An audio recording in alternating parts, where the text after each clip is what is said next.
I am very honored to introduce our first presenter, hiwus Calvin Craigan. Hiwus is a shíshálh elder, oral knowledge keeper, a hereditary chief of the Shíshálh nation, and the youngest elected Indigenous chief elder. He has been vital in helping the Shíshálh nation charter a path towards self-governance, and he's here today to speak to us about our sacred connection to the land.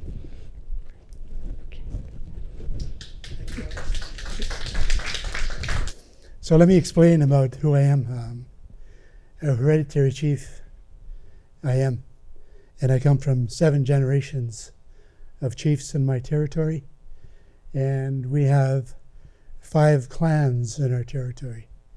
And our land is located between the Tla'amin, which are Powell River people, and right to the boundaries of Howe Sound, which is the Squamish, and I have relatives there also. But before the government laid boundaries, all those people I talked about were all one family. We shared the land that we occupied, and I belong to the Orca clan, which is the Penna Harbor, Garden Bay area, and there was the biggest family in that region, and we stewarded that land by ocean-going canoes from Malaspina Sound right down into Howe Sound. And just to give you an example of how we traveled back and forth from Penna Harbor, Garden Bay, we would paddle all the way down to Bone Island and Gambier Island. And we did that because they were islands that were habitats for the deer. And the deer created those habitats because they were escaping the predators, the cougar, the bear. So those islands only held the deer. So those are the reasons why our people would travel all the way just to hunt deer. That's an example of how we managed our lands, and our people lived at the edge of the forests all the way up into what you call Jarvis Inlet, where the Wolf clan lived, the Grizzly Bear clan lived. And when I talk about the 5 families of clans, many, many years ago when I was a young chief, we decided to hire a team of archaeologists. So they came into our territory about 30 years ago to not only study our people, study the land, but study how we lived. So since then, we've hired 2 more teams from the University of Saskatchewan, Alberta, Calgary, and so on and so forth. And some teams came from Regina. So they've been studying us to death. But one of the positive things about that is that they've established that we were about 50,000 people, average, that inhabited that land. And we were stewards of that land. We lived in harmony with the land and all the animals. I do a class at shíshálh where my class is 150 students. And I teach about how we lived, how we took care of the land, how we lived in harmony with one another and had respect for one another and respect for our neighbors. But one of the meaningful things is that we lived and shared the land like with the orca whales, with the grizzly bears. We walked and swam those waters and the land with those animals. We had no fear from the grizzly bear. We had no fear for what you call a killer whale. We swam with them. If you think back thousands and thousands of years, there was no fear. We lived in harmony, and we had to. So those are the things that I teach in the class that I present in our homeland. I also sit on the restorative justice as a board member, because not only are we fighting to protect and preserve our land, but to protect and preserve the way we used to live. and we're building back toward that. And because we're the first self-governing nation in Canada, we're also gaining our not only our independence, but we're gaining control and jurisdiction of not only the land, but the marine ways. So the marine ways are an important factor to us, because when the salmon returned to our land, they went up the creeks and the streams and the rivers there, and our people followed them season by season. So that's the way our people lived, and that's another reason why we needed to have those canoes. So each clan had a purpose. One of the clans, the family, all they did was build canoes. Little canoes for the children, to the ocean-going canoes where our people traveled, not only in our territory, but right down into Washington and sometimes into California. So you can imagine that because of our people, the population was so huge, a lot of the young braves would go out and explore. And we have family that live in Northern California now. We have family that live in Pender Island. We have family that live in Victoria and Washington. But because of the interference of the government, they created boundaries and they split us. They split the families. But we still do communicate with them. So when I talk about communication, we talk about when the tribes got together and had big potlatches, it was about sharing information of when the great runs of sockeye were coming, when the great runs of spring salmon were coming. So knowing that and having the knowledge about that, the knowledge keepers of all these tribes would share that information. And we did that because we didn't have any cell phones. But now we have a jump. So I want to play a song for you that Chief Dan George composed. And Chief Dan George, as you know, became a great actor with Clint Eastwood and so on and so forth. He was a good friend of mine. But as a young chief, when he was in Tsawwailatuth in the Burrard Inlet, when the invasion was happening of all these immigrants that were coming into his territory, he knew and understood that there was no stopping that. So he created a song, and it's a prayer song for all people. And that's why I think it's appropriate that I share that with you today.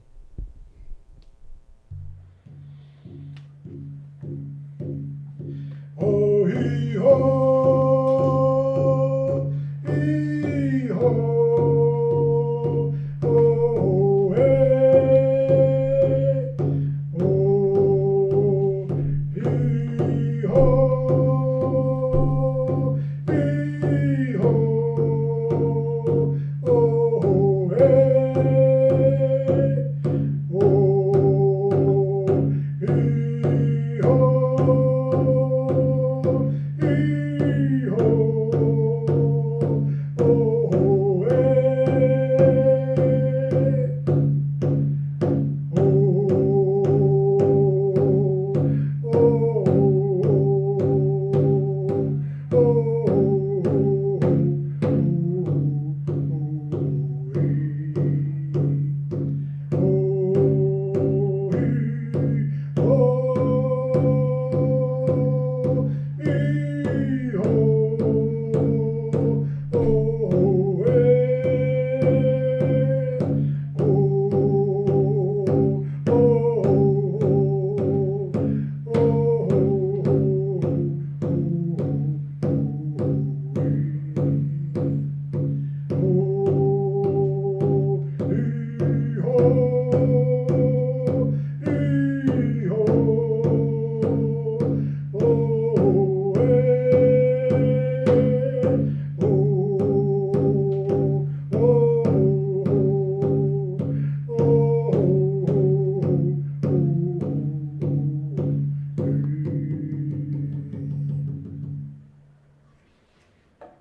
Thank you.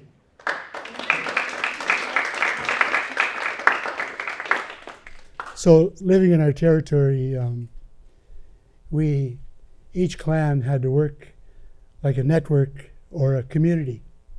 So each family who had lived in different regions had certain gifts. In one area, there lived the shamans, the medicine people. And they produced all the herbs and medicines, including the medicines from the mushrooms and different other things that they produced. So they traded with the other family for canoes and paddles.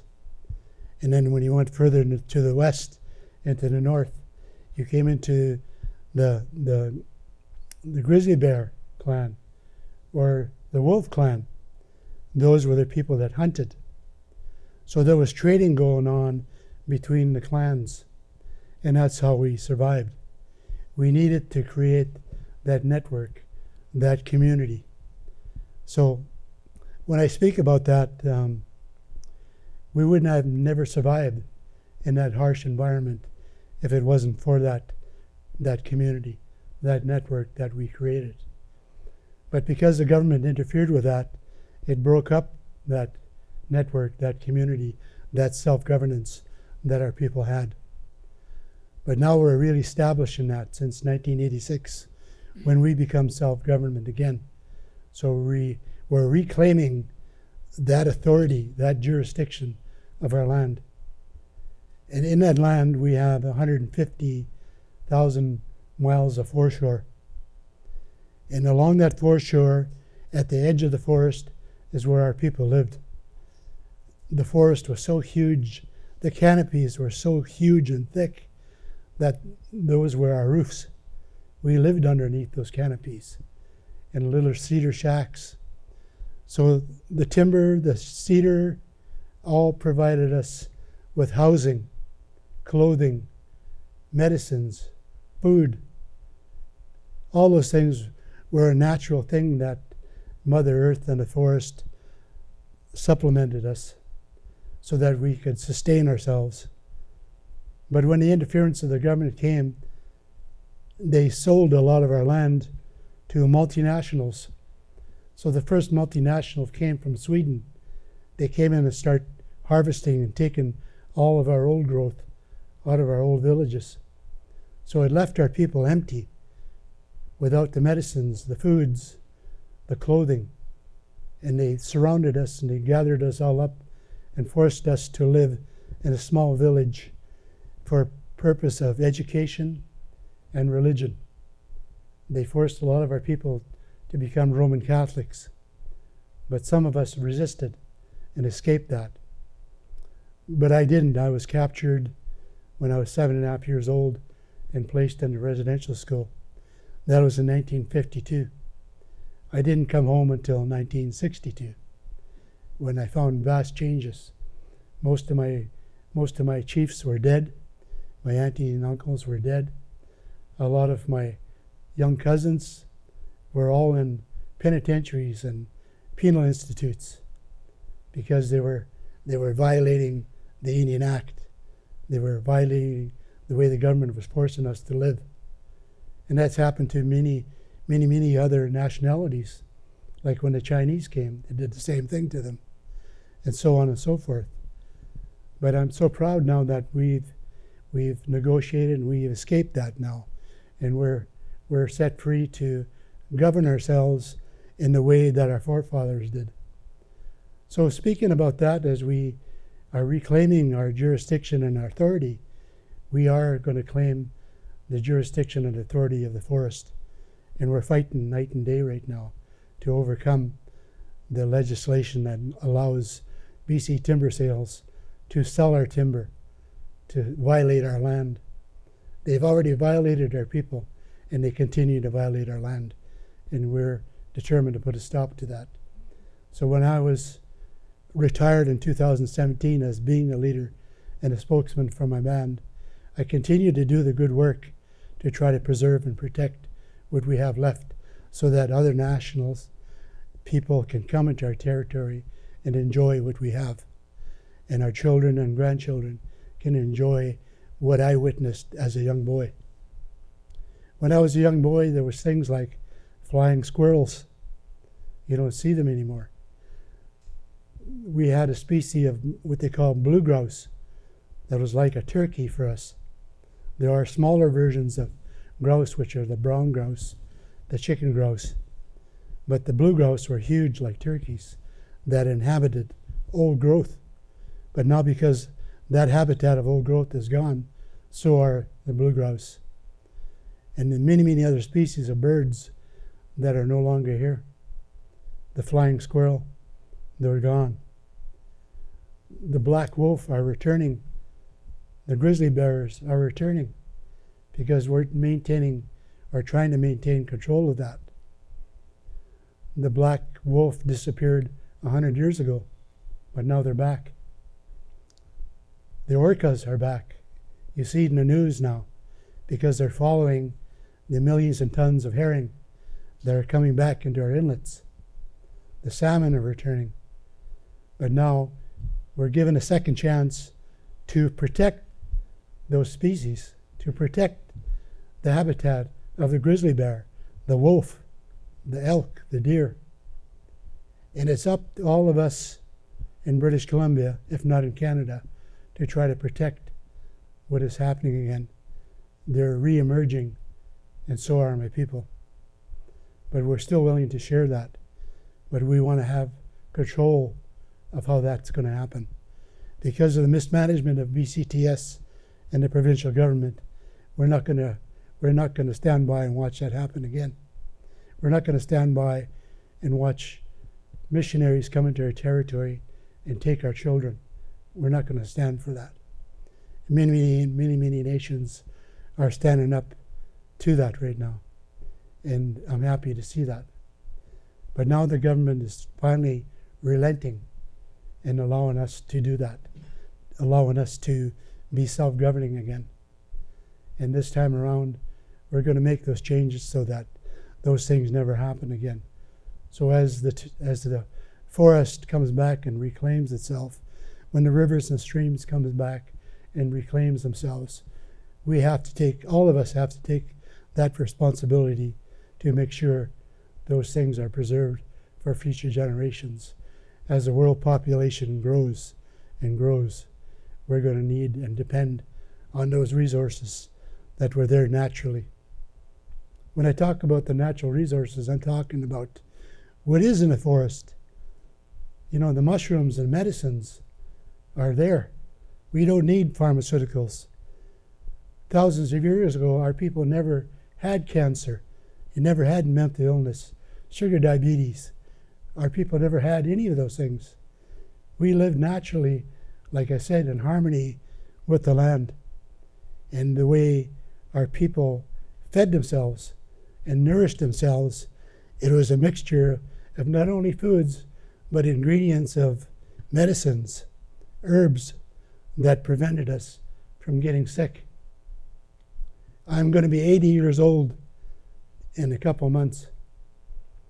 I have to share with you that my aunties, my grandmothers, my grandfathers, all aged till about 115, 120. That is evidence that our people lived in such a way that we were without any influence of pharmaceuticals or any of those things. The food that you go and get through the drive-thru is very harmful. And most of our people now, our young people, are going back and hunting and gathering and creating these medicines again. There are young girls who are creating these medicines now. Some of them are my nieces. We even have a medicine that cures colon cancer, stomach cancer, all those kind of things. I joke about going out and getting Viagra. That was a natural thing with our people. Sex was a natural thing for our people. When the missionaries came, they said we were very sinful. They called sex as an evil thing. Those things were natural to all human beings. Why would they come into our people and have a mindset that all those things were evil? Drumming and singing was evil. Dressing in my regalia was evil. I had to wear a white shirt and a tie? No, that's not the way we lived. When I stand up here in honor to speak with you, it's because I've been chosen to do that. my name, hiwus, that's what it means. It means a house speaker or a man of authority. Because as a child, I was chosen to be that person. So by the time I was in my 20s, I became the youngest chief in Canada because I was chosen. My whole life I was being trained to be who I am today. And I'm happy that I'm still here, almost 80 years old, still doing this thing, and still chasing young girls. Anyway, a little bit of humor. I want to leave you with that because all things in our life are natural. All things in life should be that way, to allow people to live the way they should live in a safe manner and sharing in harmony with the land and the forest and so on and so forth. Thank you very much for listening to me.